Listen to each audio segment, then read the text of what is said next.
नमस्कार मित्रों, मेरे स्पिरिचुअल कनेक्ट पे आप सभी लोगों का हार्दिक अभिनंदन है। आज मैं आप लोगों को दुर्गा सप्तशती के 9वें अध्याय के बारे में बताने वाली हूँ मित्रों, तो इसको ध्यान से सुनिए। चलिए हम लोग शुरू करते हैं दुर्गा सप्तशती के 9वें अध्याय के बारे में। मैं अर्धनारीश्वर के श्री विग्रह की निरंतर शरण लेता हूँ।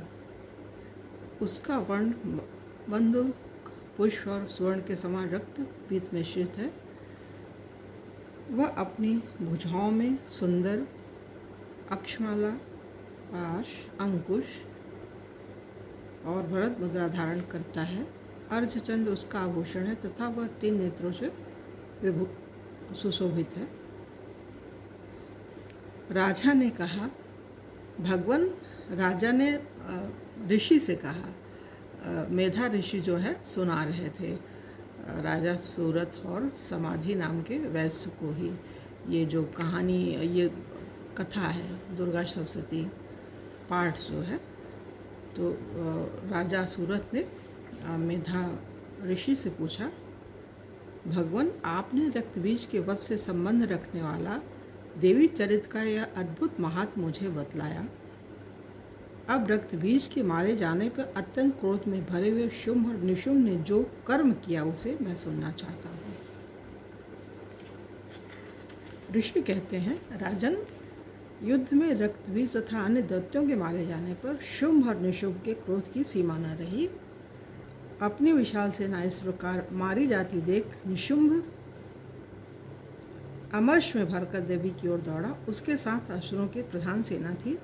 उसके आगे पीछे तथा पार्श्व भाग में बड़े बड़े असुर थे जो क्रोध से ओठ चबाते हुए देवी को मार डालने के लिए आए। महापराक्रमी शुंभ भी अपनी सेना के साथ मातृगणों से युद्ध करने के क्रोधवश चंडिका को मारने के लिए आ पहुंचा। मातृगणों से युद्ध करके क्रोधवश चंडिका को मारने के लिए आ पहुंचा। तब देवी के साथ शुंभ और निशुंभ का घोर संग्राम छिड़ गया।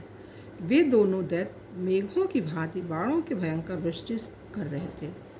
उन दोनों के चलाए हुए बाणों को चंडिका ने अपने बाणों के समूहों से तुरंत काट डाला और शस्त्र समूहों की वर्षा करके उन दोनों दैत्यपतियों के अंगों को भी चोट पहुंचाई। निशुंभ ने तीखी तलवार चमकती हुई ढाल लेकर देवी के श्रेष्ठ वाहन सिंह के मस्तक पर प्रहार किया। अपने वाहन को चोट पहुंचने पर देवी ने क्षुरप्र नामक बाण से निशुंभ की श्रेष्ठ तलवार तुरंत ही काट डाली और उसकी ढाल को भी, जिसमें 8 चांद जड़े थे, खंड खंड कर दिया।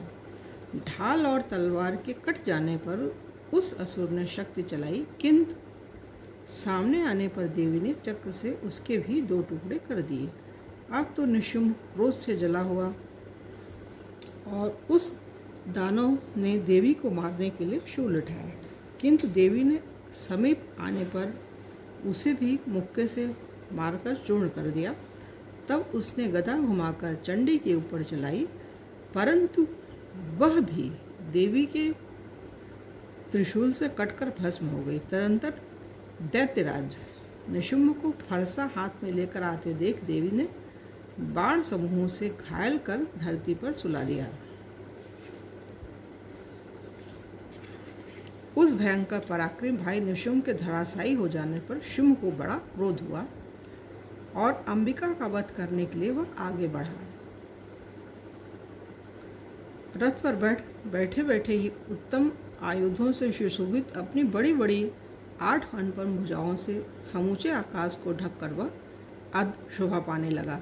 उसे आते देख देवी ने शंख बजाया और धनुष की प्रत्यंचा का भी अत्यंत दुस्सह शब्द किया। साथ ही अपने घंटे के शब्द से, जो समस्त दैत्य सैनिकों का तेज नष्ट करने वाला था, संपूर्ण दिशाओं को व्याप्त कर दिया। तदंतर सिंह ने भी अपनी दहाड़ से, जिसे सुनकर बड़े बड़े गजों का महान मद दूर हो जाता था, आकाश, पृथ्वी और 10 दिशाओं को बुझा दिया।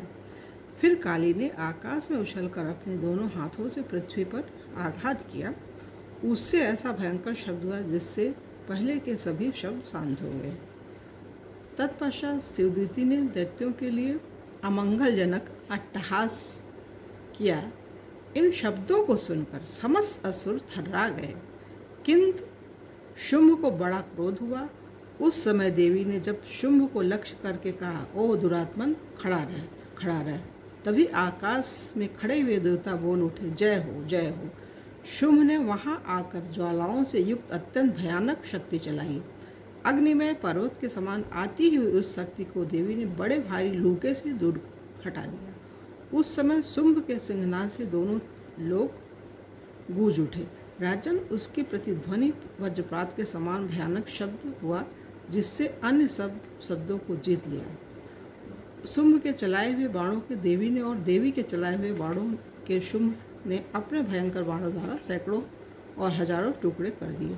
तब क्रोध में भरी हुई चंडिका ने शुंभ को शूल से मारा। उसके आघात से मूर्छित हुआ पृथ्वी पर गिर पड़ा।